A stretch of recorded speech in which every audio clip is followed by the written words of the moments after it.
नमस्कार, मेरा नाम प्रकाश है। आप टुडे बिहार न्यूज देख रहे हैं। देखिए, बिहार में विधानसभा की एक सीट यानी कि बोचहा विधानसभा सीट पर होने वाले उपचुनाव को लेकर खूब बयानबाजी हो रही है। बिहार की सियासी माहौल गरमाई हुई है और सभी पार्टियों ने अपने कैंडिडेट चुनावी मैदान में उतार दिए हैं। बीजेपी ने बोचहा विधानसभा सीट से बेबी देवी को चुनावी मैदान में उतारा। बेबी देवी बोचहा से चुनाव लड़कर सदन तक जा चुकी है इससे पहले।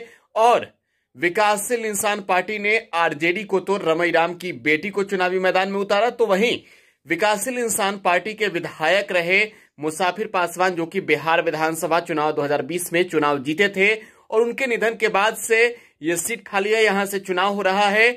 मुसाफिर पासवान के बेटे अमर पासवान को चुनावी मैदान में उतारा है। तेजस्वी यादव पूरी रणनीति बना रहे हैं, लेकिन इन सबके बीच एनडीए में ऑल इज वेल नहीं है, क्योंकि मुकेश सहनी को साफ साफ एनडीए से बाहर का रास्ता बीजेपी ने दिखा दिया और अपने कैंडिडेट बोचहा विधानसभा सीट से उतारे हैं। बोचहा विधानसभा सीट से 2020 के चुनावी मैदान में विकासशील इंसान पार्टी के मुसाफिर पासवान उतरे थे और अब जिस तरीके से बयानबाजी हो रही है, साफ साफ झलक रहा है कि अब फाइट के लिए तैयार मुकेश सहनी भी हैं, तेजस्वी यादव भी हैं और बीजेपी भी है। सबसे पहले कैंडिडेट भारतीय जनता पार्टी ने उतारे और कल तेजस्वी यादव ने आरजेडी कैंडिडेट अमर पासवान को भी चुनावी मैदान में भेज दिया और ऐसे में खूब बयानबाजी हो रही है। लेकिन इन सबके बीच एक तस्वीर निकलकर सामने आती है दिल्ली से, और ये तस्वीर बिहार के सियासी माहौल को गर्मा देने वाली है, क्योंकि तस्वीरों में आप देखिए मुसाफिर पासवान के बेटे तो अब चुनावी मैदान में उतर चुके हैं आरजेडी के टिकट से, लेकिन बीजेपी के बेबी देवी से सीधा मुकाबला को तैयार अमर पासवान के लिए राहें इतनी आसान नहीं होगी। लेकिन बीजेपी भी देख रही है कि चुनावी मैदान में उतरकर जीतना आसान नहीं है और अजय निषाद और चिराग पासवान आपको तस्वीरों में नजर आ रहे होंगे।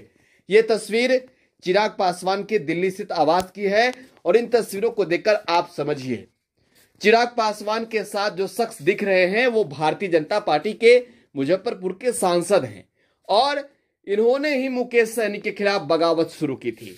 मुकेश सहनी को अजय निषाद ही साफ साफ बोल रहे थे कि बीजेपी में और एनडीए में रहना है साथ तो समझ कर चलिए, लेकिन मुकेश सहनी भी मानने वाले नहीं थे और ऐसे में अब मुकाबला काफी जोरदार हो गया है, तो जीतना भी यहां जरूरी है और जीत के लिए अब अजय निषाद पहुंच गए हैं चिराग पासवान के पास।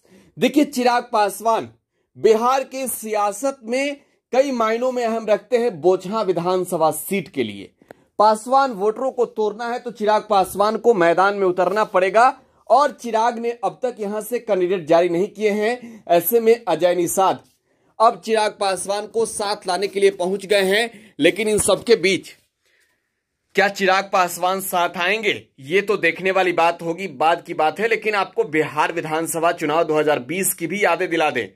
नीतीश कुमार की पार्टी जेडीयू बिहार में तीसरे नंबर की पार्टी बनी और इसके पीछे की सबसे बड़ी वजह चिराग पासवान ने नीतीश कुमार के कैंडिडेट के खिलाफ अपने चुनावी मैदान में अपने कैंडिडेट को उतारा, लिहाजा जेडीयू को करारी हार का सामना करना पड़ा। लेकिन अब बीजेपी एक बार फिर से चिराग पासवान के साथ है, तो क्या बोचहा में बड़ा खेला होगा और इसके बाद बिहार में नीतीश कुमार क्या मानेंगे चिराग पासवान को लाने के लिए एनडीए गठबंधन में? देखना भी दिलचस्प होगा क्या होता है। फिलहाल आप टुडे बिहार न्यूज के साथ बने रहें। धन्यवाद।